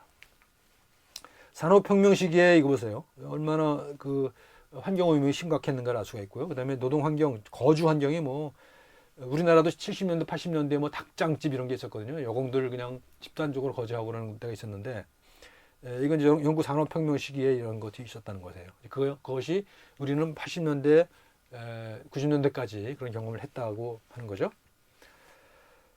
불평등의 기원. 우리 원시 수렵 채취인들은요, 불평등을 안 만들려고 했다는 그런 증거들이 있습니다. 예를 들면 인디안 부족들, 아메리카 인디언들 부족들 중에는 그런 습성이 있었다고 그래요. 이제 부자가 내가 많이 가졌다는 사람들 있잖아요. 그 사람들이 주기적으로 모여서 그걸 남한테 나눠주거나 또는 경우에 따라서 그냥 아주 귀중한 물품들 그냥 불태워버리는 그런 습속들이 있었답니다. 이거 포트레치라고 그러는데, 그래서 이걸 이제 그 백인들이 지배하게 되면서 이걸 또 불법화시키는 그런 사례도 있고 그렇습니다. 어쨌든 간에 불평등을 안 만들려고 했던 그런 자연 그대로의 지혜가 보이는 것도 있는 것 같아요. 물론 농경시대에 오면 그게 이제 다 무너집니다만. 그래서 포트레치가 있었는데 지금 이제 잉여가 축적이 되고, 그다음에 그 계급이 분화되죠. 노예가 생기고 또 환경이 파괴되고, 그죠? 그래서 환경이 파괴 이러면서 이익과 위험이 불균등하게 분포가 되죠. 환경이 파괴되면서 그 공해 부담은 다 누가 떠안게 됩니까? 저소득층이 떠안을 수밖에 없어요. 그러니까 알게 모르게 그런 어떤 사회적 불평등이 몸에 새겨지게 된다는 겁니다. 몸에 새겨지게 돼서 그래서 그것이 그 건강 불평등을 낳는 거라는 얘기예요. 넘어갑시다. 체화된 삶과 불평등. 그러니까 삶이 체화됐다고 아까 말씀드렸죠, 그죠?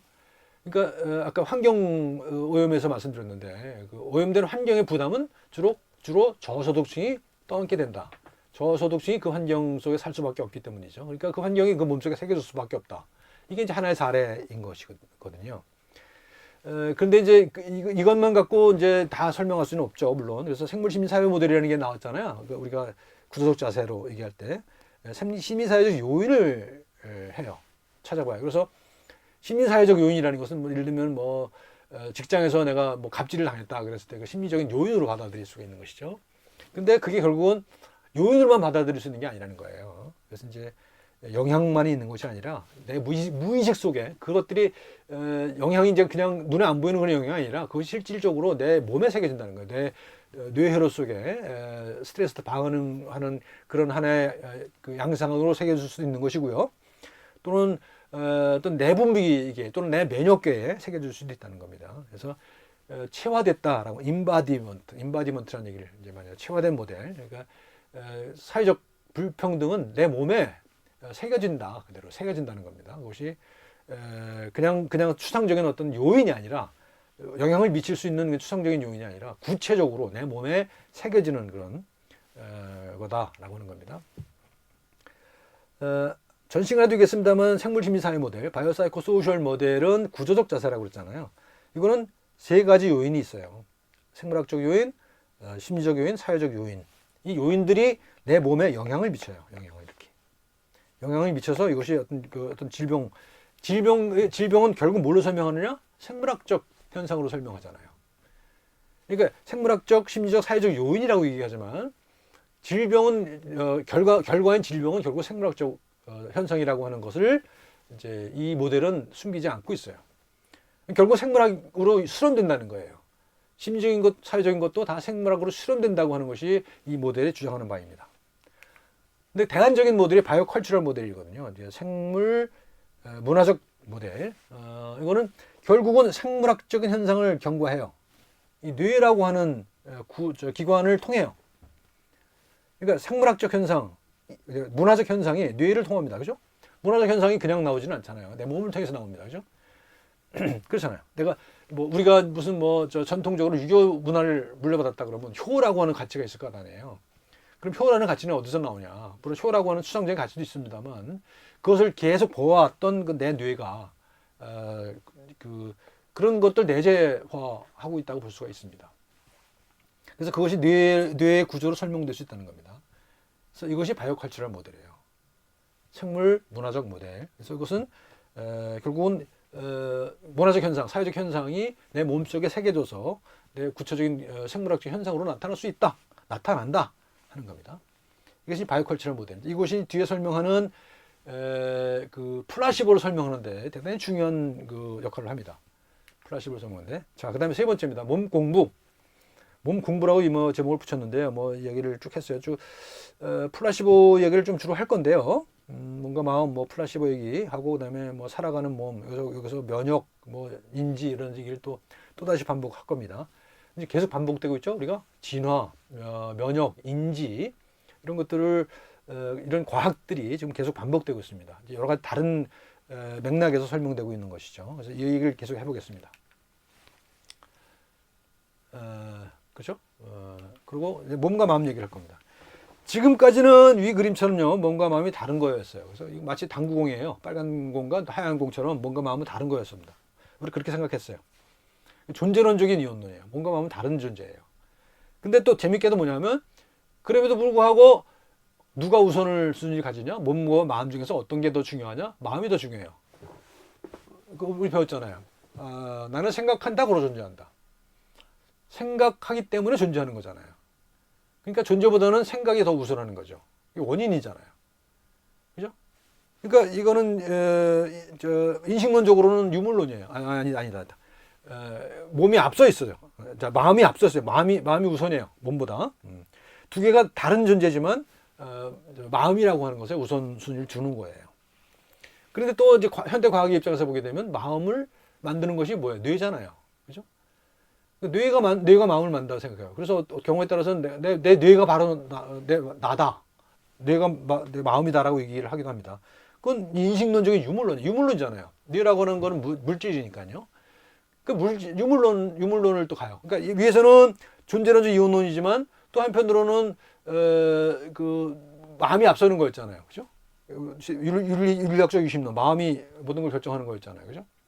그런데 또 인식론적으로는 또 유물론이라는 거죠. 그러니까 굉장히 큰 모순이라는 겁니다. 이게 결국은 심신이혼론이라는 게 이런 논리적으로만 봐도 상당히 모순이다라고 하는 얘기를 하고 있는 거죠. 그래서 대안적으로 몸 이론론을 얘기를 해야 된다. 유신론이라고 저는 얘기를 했는데요. 나는 몸이다 라는 얘기를 하는 겁니다. 그래서 뭐 스피노자가 이렇게 있잖아요. 마음은 몸의 관념이다 라고 말했잖아요. 근데 그 비슷한 얘기입니다. 그런 식으로 내가 바로 몸이고 내 속에서 내 몸이라고 하는 것과 마음이라고 하는 것은 분리되지 않는다는 거죠. 몸과 마음은 같은 거다. 같은 실체이고 스피노자 말대로 하면 다른 동일한 실체, 또 다른 양상이다. 이렇게 얘기할 수 있다는 겁니다. 플라시보도 여러 번 얘기했습니다만 이것도 좀 짧게 얘기를 하고 넘어가도록 하죠. 플라시보라는 것은 뭐 할머니 손 약손 할 때 할머니가 손주 배를 문질러 줄 때 실제로 안 아파졌던 경험이 많은 사람도 있을 겁니다.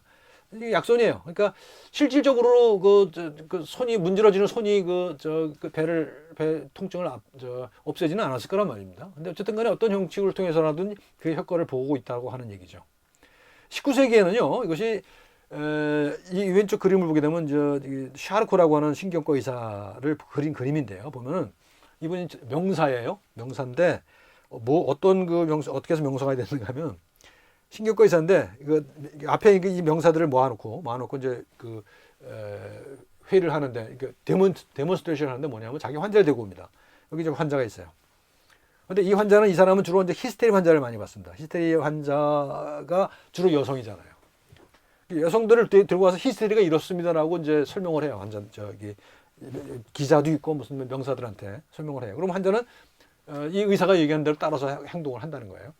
그래서 이걸 보여주는 이런 행동을 해서 유명 의사가 됐었던 사람입니다.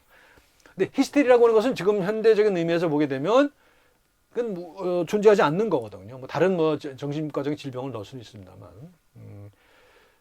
근데 웃기는 건 뭐냐면 이 히스테리 진단을 받은 사람은 똑같은 행동을 해요. 지금 현대적인 의미에서는 그런 질병 분류가 있을 수가 없는 건데 이 샤르코라고 하는 당시의 유명 인사가 그 진단을 하면 그 환자들이 그런 이 히스테리 카테고리에 맞는 행동을 한다는 거죠. 그래서 이제 유명한 사람인데 나중에 이게 결국은 이것이 이런 똑같은 거를 최면을 통해서도 재현할 수 있다라고 하는 사실이 밝혀지면서 이 사람이 이제 몰락을 하죠. 몰락을 하지만 아주 오랫동안 명사로서 자질을 지켰던 사람입니다. 히스테리라고 하는 말은 요즘에는 그 성차별적인 말이라서 잘 안 씁니다만 옛날에 히스테리 그러면 바로 노처녀가 떠올랐죠. 근데 그게 이유가 있는 게요. 우리 문화는 아니에요. 왜 노처녀가 떠오르냐? 히스테리라고 하는 말 자체가요. 어원이 자궁입니다. 자궁이에요. 떠도는 자궁이에요. 근데 자궁은 근대까지를 어떻게 생각했냐면 별개의 생명이라고 생각했어요. 몸속에 들어가 있는 별개의 생명이고 노처녀 같은 경우에는 얘가 안정이 안 돼서 돌아다닌다는 거예요. 몸속을 돌아다니면서 이게 문제를 만드는데 그게 히스테리다라고 생각을 했던 거죠. 놀라운 얘기죠. 그리고 그것을 그렇게 생각을 했을 때 또 환자들이 똑같이 그 행동을 따라서 한다는 것, 또 좀 놀라운 거였죠. 아무튼 그런 얘기가 있습니다. 이제 그거 왜 제가 플라시보랑 관련을 짓느냐? 실제가 있지 않음에도 불구하고 그런 증상을 보일 수 있다는 거죠. 그런 점에서 플라시보랑 비슷하다는 점입니다. 이 히스테리. 샤르코가 보고했던 이 히스테리 환자들은 우리가 이제 일상적으로 보는 플라시보, 그 생물학적 약효가 없음에도 불구하고 실제로 효과를 보이는 이런 현상을 볼 수 있게 한다는 겁니다. 근데 현대의학의 입장에서 보면 이건 말이 안 되는 거잖아요, 그죠? 현대의학은 물질적인, 유물론적인, 기계적인 의학이잖아요. 근데 플라시보가 나타난다는 걸 이해해서는 안 되죠. 이해할 수가 없는 거죠. 그걸 이해한다는 것 자체가 그 기본 전제를 거부하는 거니까요. 그래서 참 뜨거운 감자였어요. 현대학에서 플라시보라는 것은 인정할 수도 없는 것이고, 그렇지만 그렇다 하더라도 이런 현상이 있다는 걸 또 부인할 수도 없어요. 너무 증거가 많기 때문에. 그래서 참 뜨거운 감자였습니다. 그러다가 이제 21세기에 오면서 그 설명 방식이 이제 도입되기 시작하죠. 이제 과학을 통해서 설명할 수 있게 됩니다. 아직도 완벽하게 설명하고 있지는 않지만 설명 방식들이 만들어지기 시작합니다. 그래서 이것은 보통 의미 반응이라고 얘기해요. 의미 반응. 의미라고 하는 거예요. 의미라고 하는 것이 물질적으로는 아무것도 아니잖아요. 하지만 그 사람한테 어떤 의미가 주어지는 어떤 뭔가가 있을 때, 자극이든 어떤 환경이든 뭐가 있을 때 실질적으로 몸의 변화가 일어날 수 있다는 거죠. 근데 이걸 설명할 수 있는 그 길들이 열리기 시작합니다. 그것이 그걸 설명할 수 있는 길이 열리는 것이 역시 아까 말씀드렸던 그런 과학들이에요. 진화생물학, 인지과학, 면역학 이런 것들이 어우러지면서 설명할 수 있는 길들이 열리기 시작한다는 겁니다. 이게 이제 플라시보고요. 설명과 이해. 심신이온론에서는 설명하기 어려워요. 그죠? 근데 이제 제가 이제 아까 지적했던 몸이론론, 유신론에서는 설명할 수 있어요. 자연 공간과 도덕 공간이 일치하는 생물 문화적 사건이라고 적어있어요. 바이오 컬처럴 이벤트. 그러니까 문화적인 현상과 생물학적 현상이 딱 완전히 칼로 자르듯이 구별되지 않는다는 겁니다. 같이 섞여 있다는 겁니다. 그 사례를 하나 말씀드려 볼게요. 이거는 이제 앤 해링턴이라고 하는 사람이 이제 쓴 책에 나오는 사례인데요. 이제 우리말로 번역이 되어 있습니다. 마음은 몸으로 말을 한다라는 책인데요. 제목의 책인데 이제 플라시보 현상에 대한 그 이야기예요. 근데 여기 이런 사례가 나와요. 캄보디아가 이제 왜 크메르 루즈웨가 인종 학살 거의 뭐 학살을 하자는 수백만 명을 죽였잖아요. 그때 이제 거기서 피난민 중에 캄보디아에서 피난해서 미국에 간 여인들 중에서 이상한 현상이 발견된다는 겁니다. 뭐냐면 아무런 이상이 없는데 앞이 안 보인다고 주장하는 캄보디아 여인들이 뭐 한 몇백 명이 안과를 찾기 시작했다는 거예요. 근데 안과적인 검사를 해보면 아무 문제가 없다는 거죠. 안과적인 문제가 없는데 앞이 안 보인다는 거예요. 그래서 그 원인을 찾아봤더니 그 공통점이 무엇인가를 찾아봤더니 이 사람들이 그 공통점이 뭔가 하면 캄보디아에 있을 때 그 자기 남편 또는 아들이 고문 당하면서 죽어가는 모습을 목격할 수밖에 없었던 그런 고문을 당한 사람들이었다는 겁니다. 그러니까 고문의 방식으로 자기 남편이나 아들이 죽어가는 모습을 보도록 한 거죠. 크메르 루즈들이. 그래서 그런 경험을 한 사람들이 앞이 안 보인다는 호소를 했다는 거예요. 설명할 수 있는 방법이 없잖아요. 그죠? 생물학적으로 설명할 수가 없잖아요. 양과적으로 이상이 없으니까.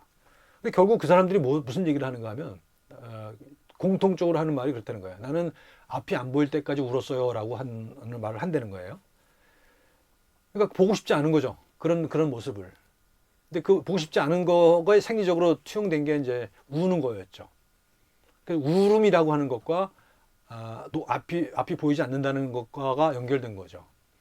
뭐 생리적으로 어떻게 설명할지는 아직 잘 모르겠어요. 어쨌든 간에 그런 공통점을 보였다는 거예요. 이게 결국은 생물문화적 현상으로 봐야 된다는 거 아니겠습니까? 자, 그래서 아직은 제대로 설명하고 있지 않지만 그런 사례들이 많이 쌓이고 있습니다. 그래서 플라시보를 설명하려면 이 체화라는 걸 설명을 해야만 됩니다. 이게 체화라는 게 인바디먼트거든요. 인바디먼트라는 것은 뭐예요? 몸속에 새겨진다는 거예요. 몸속에 새겨진 것이 바로 플라시보라는 거죠. 플라시보는 내 몸속에 차려진 진화의 약방이다. 제가 이렇게 표현했어요. 그런 경험들이 쌓이다 보니까 그렇게 된 거예요. 그러니까 뭐 아까 불평등 얘기할 때도 불평등은 확대된 자아의 손상이다라는 얘기를 했잖아요. 그것도 체화된 거죠. 불평등이라는 사회적 현상이 내 몸에 체화된 거랑 마찬가지로 플라시보도 내 몸에 체화된 거예요. 그 어떤 게 체화됐는가 보십시다. 살아가는 몸인데요. 이거는 이제 생애와 뭐 얘기를 했어요. 그 몸이 이제 살아가는 그 이야기죠. 몸이 살아가는 이야기. 그걸 생물학적 사건으로 제가 설명을 하려고 그러는 거예요. 생물학적 사건을 설명하려고 그러는 거, 살아가는 몸이라는 것을, 라이프 코스라는 것, 내가 우리 살아간다는 건 생물학적 사건이잖아요. 수족난이 발생해서 태어나고 성장하고 성장해서 늙고 죽고 하는 거잖아요. 이거 생물학적 사건이잖아요. 하지만 동시에 또 문화적 사건이기도 합니다. 내가 대한민국에 태어났고 뭘 좋아하고 어떤 문화적인 활동을 하고 그런 게 있잖아요. 또 그것이 또 섞여 있어요.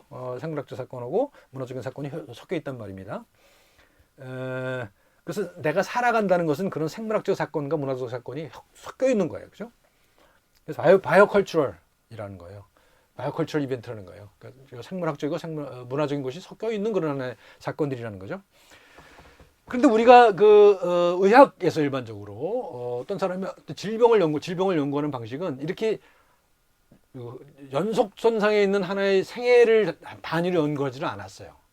예를 들어서 내가 어떤 고혈압이다 칩시다. 고혈압 치면 고혈압이라고 하는 질병을 평균해서 거기서 어떤 표준을 찾았다는 겁니다.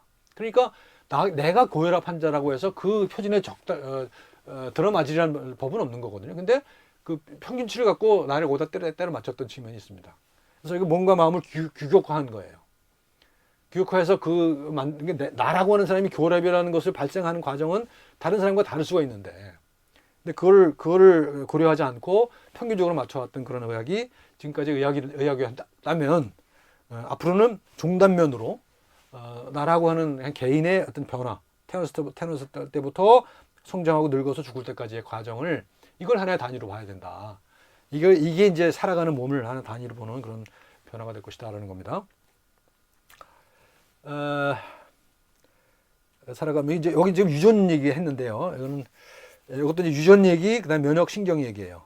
전성 유전이라는 것은 우리가 유전자가 그대로 발현되는 거거든요. 근데 후성 유전이라는 게 있어요. 이건 이 그림을 보시면 나오는데, 예를 들어서 내가 엄마 뱃속에 있을 때 엄마가 담배를 폈다 그러면 이게 이제 몸이 변화한다는 거예요. 몸이 변화하는데 이것은 이 유전적으로만 변화하는 것이 아니라 내가 성인이 됐을 때, 그 다음에 또 내가 또 내 후손을 또 낳았을 때, 그것까지 연결된다는 거예요. 후성 유전이라는 게 여태까지 지금 모든 유전은 유전자를 통해서 이루어진다고 생각했던 것에 대한 어떤 그 반증들이 나오고 있는 거거든요. 그래서 이건 후성 유전이라는 것은 아까 앞에서 말씀드렸던 생물학적 요인하고 문화적 요인이 생물학적 요인을 되먹어준다는 거를 의미하는 거죠. 물론 그 중간 단계는 담배를 핀다든가 하는 그런 생물학적 요인일 수도 있습니다만, 반드시 그렇게 생물학적 요인으로 연결되지 않는 문화적 사건들도 있을 수 있다는 것이죠. 설명이 되는 것도 있고 안 되는 것도 있는 거예요. 근데 아직 몰라서 설명 못하는 것도 있는 거고요. 그래서 만들어 나가는 거예요. 경험이라는 것은 면역계에 새겨지잖아요. 내가 예를 들어서 어떤 물질에 대해서 알러지가 있다라고 하는 것은 면역이잖아요. 네. 그리고 또 내가 어떤 그 새로운 물질을 경험했을 때 내 면역계가 변화한단 말이죠. 내 면역계가 변화한다는 것은 내 몸의 정체성이 변화한다는 거죠. 이건 물질적인 거예요. 그죠? 세포 속에, 면역이라고 하는 세포 속에 새겨지는 거예요. 신경계는 그 경험을 신경의 그 네트워크로 저장을 하죠. 활성화 패턴으로 저장을 하죠. 그것도 역시 생물학적 현상이죠. 그러니까 이 문화적 현상과 생물학적 현상이 연결되는 고리가 되는 게 면역이고 신경이다라는 겁니다. 자, 면역입니다. 면역 이야기가 많이 있는데 지금 시간이 많이 지나서 조금 줄여서 말씀드릴게요. 면역을 바라보는 방식도 굉장히 많이 변화해 왔어요. 여러분들 기억하시는 거는 자물통과 열쇠 기억하실 거예요. 그죠? 그런 은유를 많이 활용했잖아요. 그죠? 그래서 그 항원과 항체가 자물통과 열쇠가 만나서 그것이 면역 반응을 일으킨다고 배웠잖아요. 그리고 보통 면역이라고 그러면 나와 나 아닌 것과의 싸움으로 받아들이죠. 전쟁 은유가 많이 떠오르실 거예요. 근데 이제 그런 은유가 굉장히 주도적인 은유였지만, 그래서 뭐 체액 면역, 뭐 세포 면역 이런 게 있습니다. 하지만 새로운 이론들에 의하면 요거만 봅시다.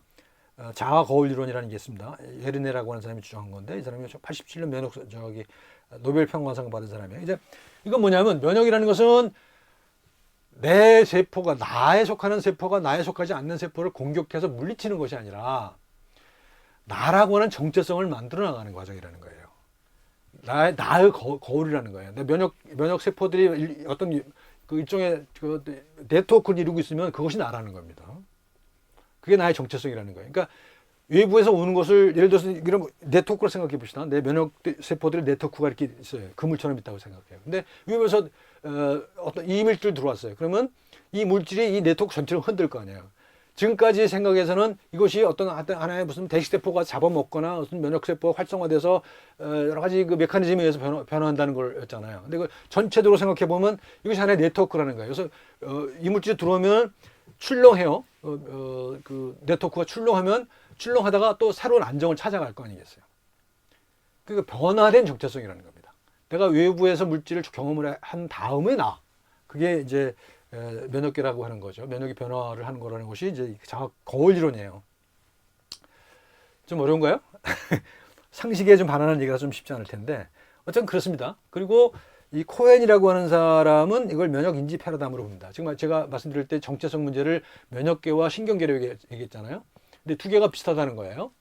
그 외부 환경 또는 내 몸 안의 환경과 외부의 환경의 정보들 내 몸속에 다 가지고 있다는 거예요. 신경계 가지고 있거나 면역계 가지고 있거나. 그래서 그것이 내가 가지고 있는 면역계나 어떤 신경계의 그런 패턴이 내가 가지고 있는 세계의 어떤 상이라는 겁니다. 이미지라는 겁니다. 내가 가지고 있는 세계의 이미지, 그것이 나라는 거죠. 그래서 아까 자아 거울 이론이 나온 거죠. 자아 거울 이론과 면역 인지 패러다임이 이렇게 연결됩니다. 그래서 내 속에 반영된 세계고, 그리고 그 속에서 새로운 지향성이 나온다는 거예요. 창발하는 지향성이라고 이게 나온다는 겁니다. 이게 면역의 얘기입니다. 오늘 너무 많은 얘기를 한 것 같은데 하여간 넘어갑시다. 그래서 나는 변해가는 몸이고 이야기이며 그 속에서 솟아오르는 의미다. 이 말을 한번 의미를 해보시면 좋을 것 같아요. 나는 몸이에요. 근데 그 몸은 그냥 고정되어 있는 몸이 아니라 변해가는 몸입니다. 그리고 내 몸은 끊임없이 이야기를 합니다. 끊임없이 이야기를 했는데 뭘 먹었고 누굴 만났고 뭐 어떤 경험을 했고 이게 이제 이야기고요. 그리고 그 속에서 의미가 솟아오르죠. 내가 누구 만나 사랑하게 됐어. 사랑은 의미가 떠오르잖아요. 내가 뭐 좋아하는 게 생겼어. 살아갈 의미가 생기잖아요. 살아갈 지향이 생기잖아요. 그 의미입니다. 그러니까 내 몸이라고 하는 것이 결국은 어떤 지향이라는 거죠. 하나의 지향이고 나의 정체성을 스스로 만들어가는 것이고, 지난 시간에 말씀드린 것이 하나의 예술작품일 수가 있다는 거예요. 근데 이런 이야기들을 그냥 뭐 인문학적인 추상적인 뭐 그럴듯한 얘기로 하는 것이 아니라 이런 과학적인 근거를 가지고 말씀을 드리는 겁니다. 넘어가겠습니다.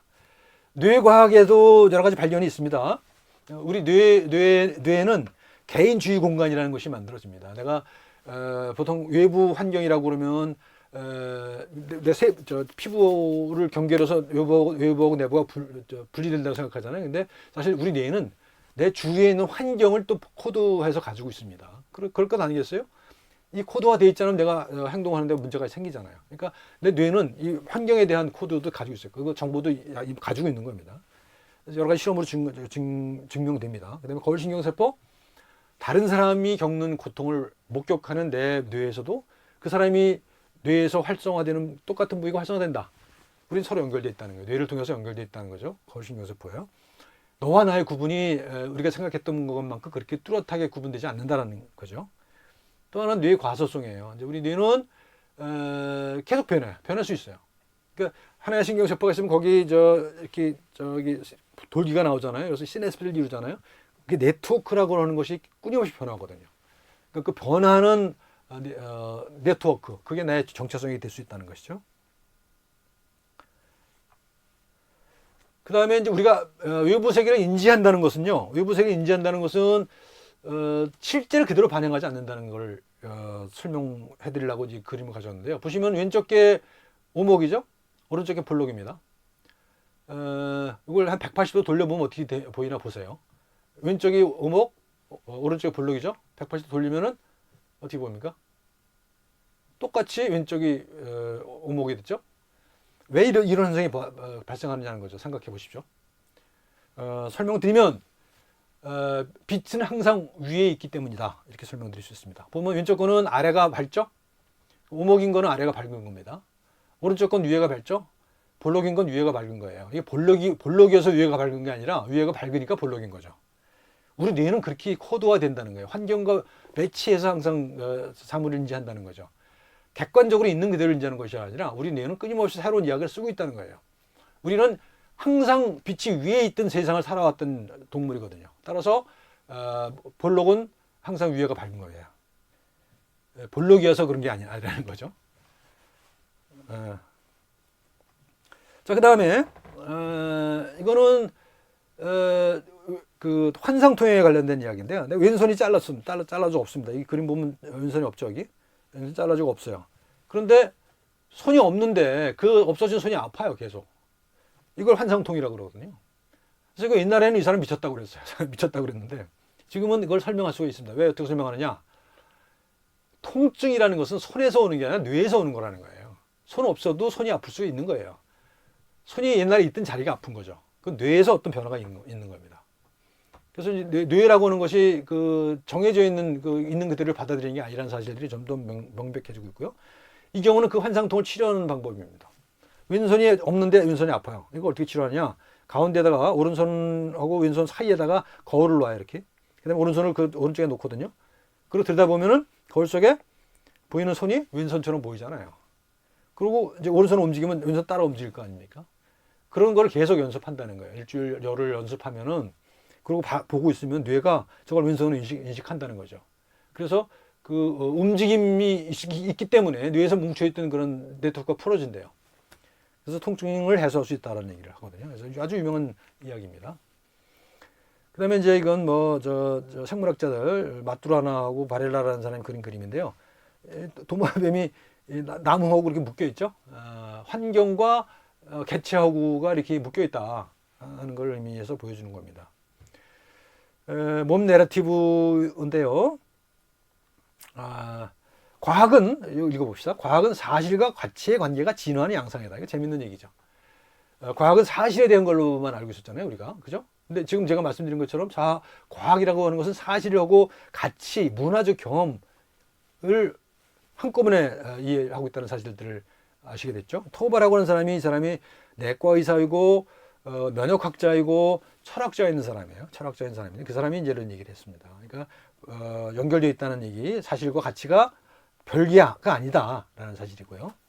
그래서 몸을 그런 거를 연결시킨 걸로 보면 좋겠다. 가치와 사실을 만나서 하나가 되는, 그래서 어떤 이야기를 만들어가는 삶의 시공간이다. 몸이. 내가 몸이고요. 몸이 어떤 시공간이거든요. 거기 경험도 담겨 있고 물질적인 그런 변화도 담겨 있고 경험도 실존적 경험도 담겨 있는 거라는 거죠. 그리고 그 몸들은 이야기를 써요. 계속 어떤 이야기를 만들어 나갑니다. 항상 우리는 이야기를 통해서 뭐 사물을 이해하죠. 그게 이제 몸 내러티브고요. 그래서 나는 바로 몸이다. 그래서 다음 시간쯤에 말씀드릴 건데 내러티브 의학, 서사 의학이라는 것이 있어요. 그래서 의학에 이런 사실들을 적용해서 설명하려고 하는 것, 그것이 이제 내러티브 의학입니다. 다음에 설명할게요. 몸 이론은 아까 설명드렸던 겁니다. 넘어가겠습니다.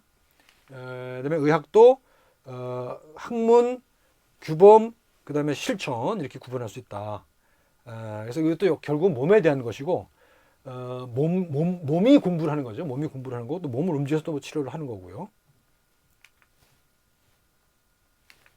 결론입니다. 자, 몸은 비선형적 인과관계로 구성된 복잡 적응계다. 컴플렉스 어댑티브 시스템이다. 비선형이에요. 선형적인 인과관계가 아니다는 겁니다.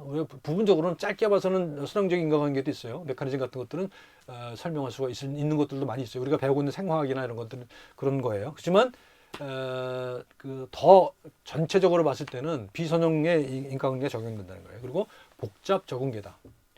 적응해가는 지향성을 가지는 적응계라는 거고요. 몸은 사실과 가치의 관계가 지나는 생물문화적 시공간이다. 아까 말씀드렸던 거죠. 과학이 이 관계가 진화하는 거라고 터버가 얘기했는데 저는 이걸 몸에 적용시켜서 몸은 그런 시공간이라는 것이고요. 그다음에 이제 몸의 살림살이에서 미생물 얘기했잖아요. 마이크로바이옴. 우리 몸에 속에는 많은 미생물들이 우리가 공생하고 있다는 거고요. 그리고 우리 몸은 또 사회적 생태계 속에서 존재하기도 합니다. 그래서 아까 건강 불평등이라고 하는 사실은 이런 사회적 관계 속에서 만들어지는 몸의 문제인 거죠. 그 다음에 내러티브 얘기를 했죠. 그래서 우리는 은유가 있고 내러티브가 있습니다. 그래서 우리 몸은 이런 뭐 유전, 면역, 인지 이런 것들을 통해서 새로운 은유를 만들어 나가고 있고 그런 은유를 통해서 새로운 삶의 내러티브, 삶의 이야기, 삶의 서사를 쓰기 시작했다는 거고요. 그래서 이런 것들을 통해서 우리는 이해하지 못했던 플라시보 현상을 이해할 수 있게 되었다라는 겁니다. 자, 오늘 여기까지 하겠습니다. 수고하셨습니다. 고맙습니다.